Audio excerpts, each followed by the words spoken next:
Voilà, je voulais vous présenter ici un autre tableau.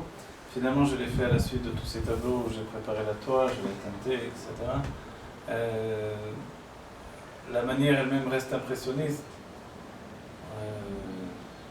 mais elle est traitée tout à fait différemment finalement, puisque le sujet même n'est pas un sujet de la vie quotidienne. Ici, c'est un tableau allégorique, un tableau qui représente Jérusalem comme une jeune fille. Et cette jeune fille, Jérusalem, défend sa virginité à l'attaque de ceux qui voudraient s'approcher d'elle, etc.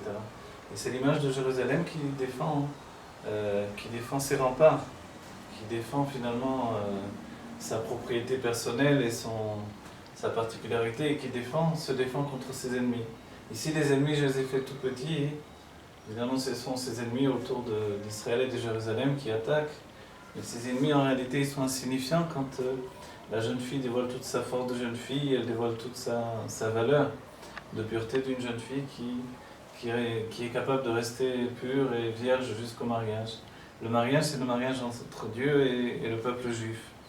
Et cette crainte et cet amour, finalement, on sait que le mot Jérusalem vient de Yirat Shalem, une crainte entière. Donc cette crainte entière, c'est cette image-là.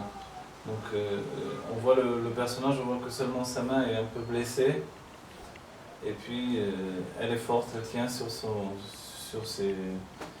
ses positions, et puis elle s'amuse même un petit peu de ces attaques de l'ennemi. Pourquoi? Parce qu'elle est attachée à Dieu, elle est attachée à une source divine, elle est attachée à un choix de Dieu qui a voulu que la ville de Jérusalem, alors ce soit la ville qui a été choisie par Dieu depuis la nuit des temps, depuis toujours, depuis avant même la création du monde, pour être l'endroit où va résider à la fois la Shrina, la présence divine, à la fois les tables de la loi, à la fois le Beth Amikdash, le temple de Jérusalem, et puis la présence du peuple juif, à Jérusalem en particulier.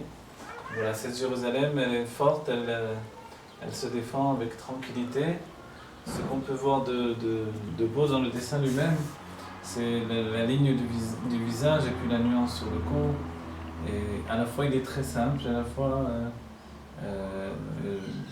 il porte un dessin très affermi. Mais en même temps, on voit que c'est très, on va dire, très instinctif la manière de dessiner et d'utiliser la couleur. Et voilà, je crois que c'est ce que je voulais dire sur ce tableau. Jérusalem qui se défend contre les ennemis et qui garde sa force et sa splendeur.